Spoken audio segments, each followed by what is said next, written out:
You said your name was Smith, right? Looking at your resume, it seems your college life was all about club activities. Haven't you learned the basics of program development properly? Talk about your graduation project. Your voice is too soft. I don't feel any enthusiasm. Never mind, I don't see a need for you in our company. The director of HR, Benjamin, shouted at the applicant, Oliver. The frightened Oliver's voice became quieter. The atmosphere in the interview room was ice cold. Just when everyone thought he might run out of the room, Oliver looked up and, with a firm gaze, said to Benjamin, "You don't see a need for me in this company. I was thinking the same thing." He slowly took off his glasses. Yes, I was the company's CEO, but was undercover as a job applicant for internal inspection. At that moment, the color drained from the director's face. What happened next was completely unexpected. My name is Oliver Brown. During college, I started what you might call a tech startup. Thanks to some talented staff, the company grew steadily. Initially, I handled everything from management, HR to development, but now the company has grown to a size where we've divided into management, HR, and development departments. I mainly handle the management and a part of the development department. I've left HR responsibilities to the employees. Lately, I've been worried about my youthful face. For the past 2 years, I've been in France for a major joint venture with an overseas company, and my work in the US was done remotely. Even in the US, where folks sometimes mistake me for a college student, in France, I've been mistaken for a high schooler, which was quite a blow to my ego. Being the CEO and mistaken for an intern at the reception was tough. In business scenarios, looking young can be a disadvantage as people tend to underestimate you. So, I tried to gain some weight and wear stylish glasses, but it didn't change the situation. Well, after wrapping up the joint development project during my 2-year stay in France, I recently came back to the US. Once I got back, there was an issue I had to work on immediately. It was to review our hiring method. Recently, our company's performance has been struggling a bit. From what I've seen with the development team working remotely, everyone is putting in their best effort, and the development of new products isn't falling too far behind either. However, the retention rate of our young employees has been rapidly dropping. Several of them, fresh out of college, quit within their first year. I believe this might be a reason for our recent stagnation. If an employee leaves after more than 2 years, it might be due to personal reasons or a change in their perspective. However, quitting within the first year might indicate that these applicants should have never joined our company in the first place.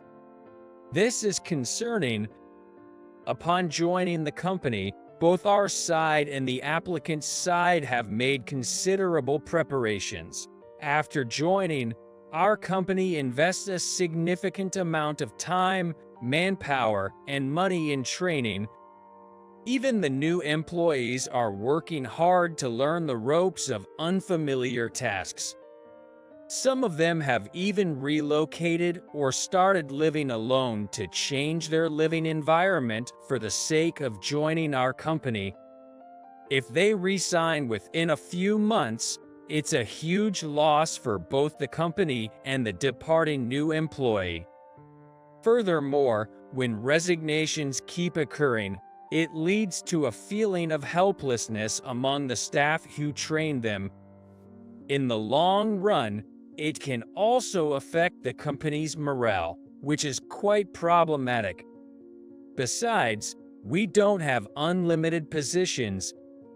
If we've hired someone who wasn't supposed to join our company in the first place, it means we've missed out on hiring someone else who could have been a great asset. That's a real waste. For emerging IT startups like us, we're absolutely desperate for new employees who will be key players in the future. We need to address this mismatch somehow.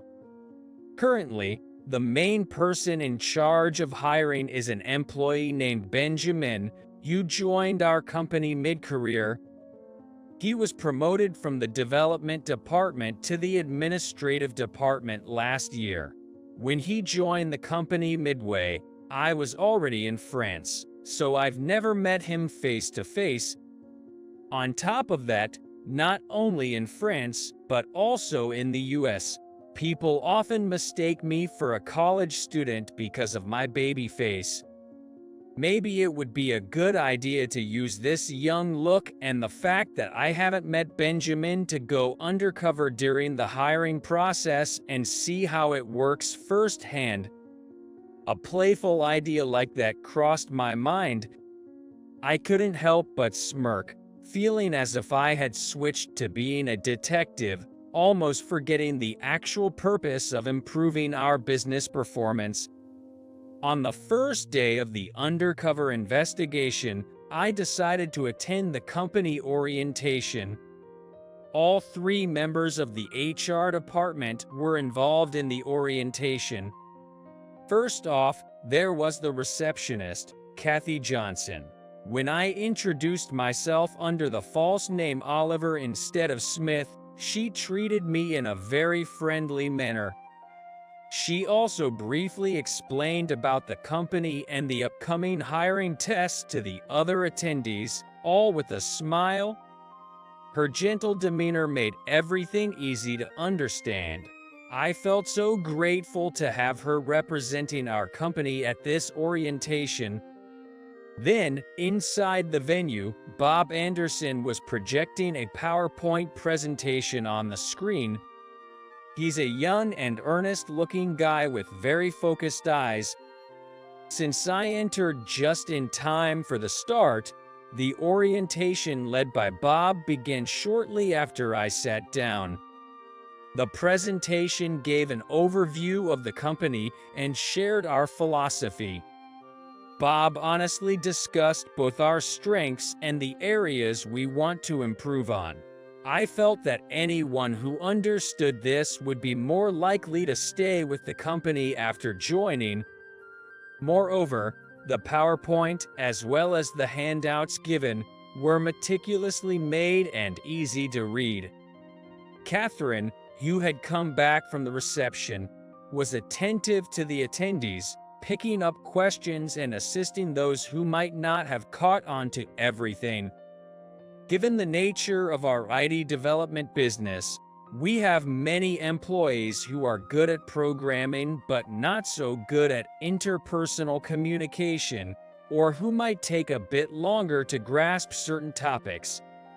But with the right environment, such employees can work without any issues and be invaluable assets. In fact, it's often said, you can't have it both ways, and while some might struggle with communication, they excel in development and show unparalleled talent, which we're grateful for.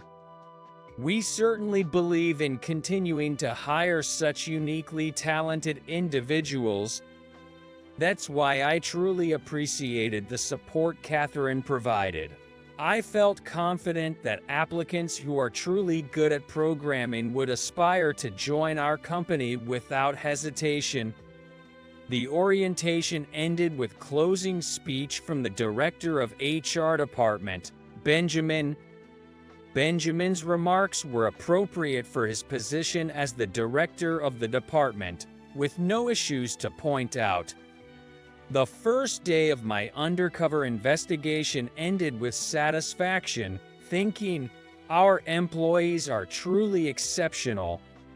But just being satisfied doesn't make it an investigation.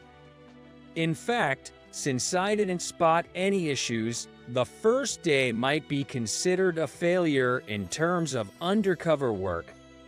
I'll have to be more attentive on the second day of my undercover investigation.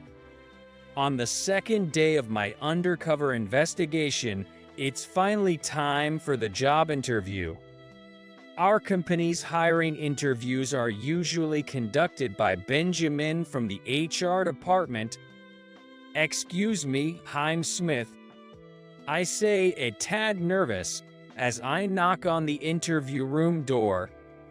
If Benjamin recognizes my true identity, this whole ruse will be pointless. Thus, I use the pseudonym Smith, the same one I'd used during the company orientation, and entered the room with my head slightly bowed. Suddenly, You. What's with the head bowing? that was the first thing Benjamin said. I was taken aback. In our company, we aim for employees with specialized skills to freely showcase their abilities. As a general rule, reprimanding subordinates by those in higher positions is prohibited. Initially, we had concerns that without the ability to reprimand, the organization might not function properly.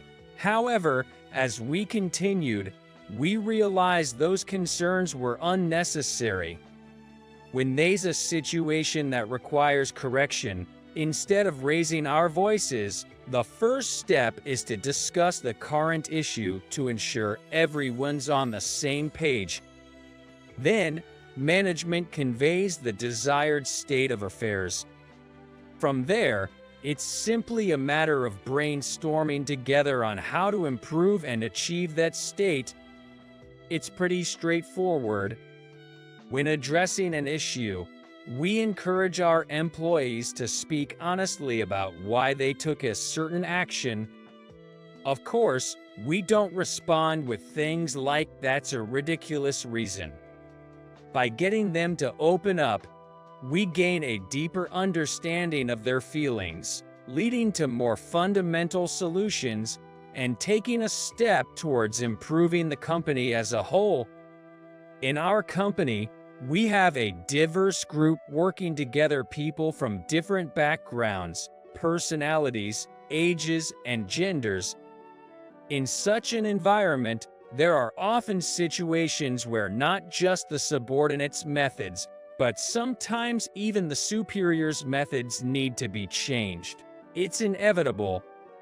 While there are still plenty of companies in the US that resort to the old-school, tough love approach of yelling for discipline, at least in our firm, we genuinely wish that our employees can sidestep any unnecessary conflicts. We hope they can focus on their tasks without the constant fear of getting chewed out. Excuse me, I never expected to be yelled at in a company with such a philosophy. Generally, walking into an interview room with a downcast look isn't considered commendable. But in our company, if you're a developer, it's perfectly acceptable. First and foremost, as long as an engineer can handle programming and requirements definition properly, there's no problem at all. If among them, someone is exceptionally good at communication, eventually, they'll be praised and might lead teams or handle negotiations, but we don't expect that from a new graduate developer. Above all, making an applicant shrink back prevents us from hearing their real thoughts. Naturally, we prohibit stress interviews in our company. Struggling to respond to unexpected questions, Benjamin continued to use strong words. You said your name was Smith, right? I looked at your resume, and it seems you spent all your college life in extracurricular activities. Hadn't you properly grasped the basics of software development?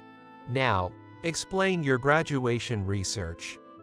Yes, well, for my graduation research, I created a database on twis.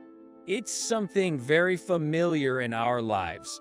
I chose the theme of tea because it's easy to set standards for comparison, and a lot of data can be gathered. I answered truthfully about what I researched during my senior year of college. After all, it was a topic researched by the founder of this company. I believed there shouldn't be any problem for my recruitment. Speak up. Our company mainly develops industrial software. Your research on tea is far from our core business. Just how high on your priority list is our company? If we were your top choice, you wouldn't have done a thesis on a tea database. Benjamin's yelling made me almost inadvertently reveal my true identity, even though the interview had barely started. I'm here on an undercover investigation today. I'm getting agitated, but I must let Benjamin do his usual thing and verify the hiring practices. As stated in my application form, your company is my top choice. Indeed, tea might be softer or a different field compared to your main development area. But in terms of learning database creation techniques, I believe it's appropriate. You're too quiet. I can't feel your motivation. And even if you wanted to learn the techniques, you should have chosen research closer to the job profile of your desired company. That's it. I don't see the need for you in our company.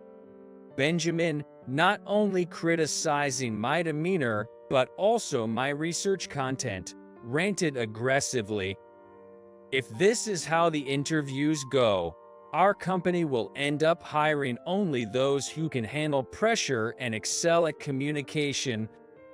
It's not that being able to handle pressure is a bad thing, but aren't we missing out on truly assessing vital programming skills and originality in thought? It seems Johnson has said all he wanted to, and he's signaling me to leave with his eyes.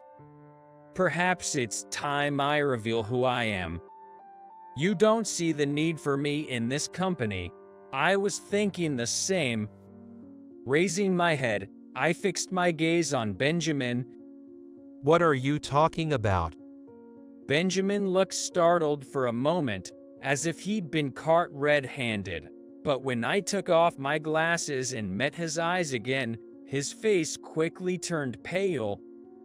Oliver, why are you here? Weren't you in France? You finally recognized me, Benjamin. I just returned from France. To get to the point, our company's retention rate for new hires has been terribly low. I believe there was a mismatch in our hiring process, so I went undercover using a fake name. I did not raise my voice at Benjamin, who had been conducting job interviews that were completely against our company's policy. At our company, it's not about superiors scolding subordinates. It's about aligning our understanding and guiding them in the right direction. Oliver. Benjamin, you seemed to be aware that he was conducting interviews against company policy, looked at my face again, and nearly fell off his chair.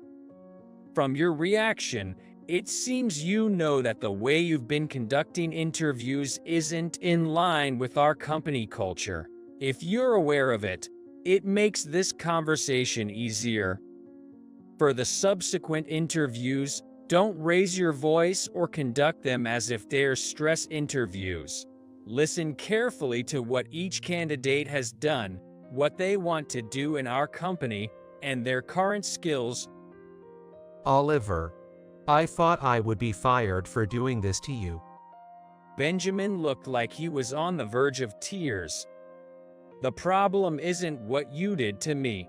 The problem is that you've been giving stress interviews to potential valuable candidates. We'll decide on your treatment later, but first, please conduct the remaining interviews properly. Having identified the cause of the hiring mismatch, I decided to end my undercover investigation. However, Benjamin, an elite employee nominated by the former HR manager, had been performing well in the development department. I wonder what made him act this way. From internal investigations, it seemed Benjamin had become overbearing since becoming HR manager. In his previous role in development, he was known to be quiet and passionate. Perhaps the unfamiliarity of HR work and the pressure to act as a manager led him astray. It seems there was a mismatch not just in hiring, but also in internal transfers. When I called Benjamin to the CEO's office to discuss the future, he started talking on his own. I'm truly sorry for causing inconvenience. I was always focused solely on development. I'm not good at socializing, or rather, I don't really know how to interact as a manager. I'm really not suited for the position of the director of HR. When it came to hiring interviews, my eagerness to hire someone who could really handle development overshadowed everything else, leading to the harshness. The recent high turnover rate also made me anxious, and when I thought I shouldn't be taken lightly, I ended up being too strict during interviews. I don't expect you to accept these excuses, but I really love this company, and I love development. My sincere desire is to improve the company, so could you please transfer me back to the development department? Benjamin said this and apologized sincerely. His body was tensed up, shaking in various places. So that's what it was all about. Benjamin, you can lift your head. I've talked to many people and realized that the development department is where you truly belong. The position in HR was a mismatch. I apologize for placing you in a role that didn't suit you. Your transfer to the development department will be as an entry-level employee due to this incident. Is that okay? Thank you. Yes, I have no issues with that. Benjamin accepted the condition without any hesitation. This time, unlike before, he seemed relieved and at ease. The loss during the year Benjamin served as the director of the HR department was significant, but it could be said that it was my own fault since I was in France and didn't properly oversee the company. Maybe our company isn't really in a position where, just because we have big deals abroad, I should be out and about handling them. Given our company's current maturity level, we might not yet be in a position to delegate everything to those below. It's possible that I, as the CEO, always need to be in the US to keep an eye on things. It reminded me once again of the challenges of running a business. By the way, what I gained from this undercover investigation wasn't just identifying Benjamin's issues. I had exchanged contact information with other applicants in the waiting room before the interview. A few days after the interviews, I decided to go out for drinks with them. Now, there's no need to hide my true identity. As soon as I entered the bar, I revealed that I was actually the CEO. The applicants were all delighted and, with the help of some alcohol, they shared their dreams that they couldn't discuss during the intense interview with Benjamin. Watching them passionately talk about the developments they wanted to work on, I felt hopeful for America's future. Among those who had gathered was an applicant named Jacob. He pitched a unique product idea, different from the others who had applied to our company. Jacob said he's certainly interested in our current projects, but in the long run, he wants to develop products more closely tied to local businesses. First on his list was developing a subscription system for tea leaves in collaboration with a local tea shop. He wanted to deliver high-quality tea from small, yet well-regarded local shops to the entire country. Our company isn't exactly focused on local collaborations right now, but I believe that eventually, we'll see a shift back from excessive globalization to more local engagement. Jacob's proposal seemed perfect for our company. On a side note, a database I created back in college might finally get some attention. When I got back to the office, I learned that Jacob had been so pressured during his interview with Benjamin that he couldn't speak at all, resulting in his rejection. We almost lost a valuable candidate. I shared the story from the drinking party with Benjamin and everyone in the HR department and decided to hire him. Furthermore, after bringing Benjamin back to development, we promoted Catherine Miller to the position of HR manager. Catherine has always been an outstanding employee, even showcasing her attentiveness during company presentations. At first, Catherine was taken aback by her promotion, but she quickly smiled confidently and said, "Leave it to me." With her promotion to HR manager, Catherine outdid herself and made even bigger contributions. Our company culture is about aligning perspectives rather than reprimanding employees, and this became a hot topic. Catherine gained attention as a young female HR manager in a tech startup and was featured in our local town magazine. Her feature in the town magazine created a buzz, leading to interviews with bigger magazines, and soon she was in the spotlight nationally. Time flew by since the undercover recruitment operation, and a new fiscal year has begun. Both Benjamin, who returned to the development department, and Catherine, who took over as HR manager, have been excelling in their fields. Within a week of his transfer back to development, Benjamin revisited a stalled project and steered it towards a resolution. And as mentioned earlier, Catherine is constantly in demand for magazine interviews. She's also been putting great efforts into public relations, an area our company hadn't focused on much. One thing I often reflect on is the idea that everyone has their strengths and weaknesses. At first glance, someone might seem problematic, but on closer inspection, they often have reasons for their actions or might be struggling because they're not in the right role. Rarely do people intentionally set out to do harm from the start. If given the right environment and tasks suited to their strengths, anyone can shine. As the CEO, my responsibility is to create an environment where all employees can excel. Doing so will surely brighten the future of the company. Now, what issue should I tackle this year? Maybe focus on hiring recent graduates to bolster our young workforce. While I was in France, I hired several employees. Maybe I should set aside some time to chat with them individually.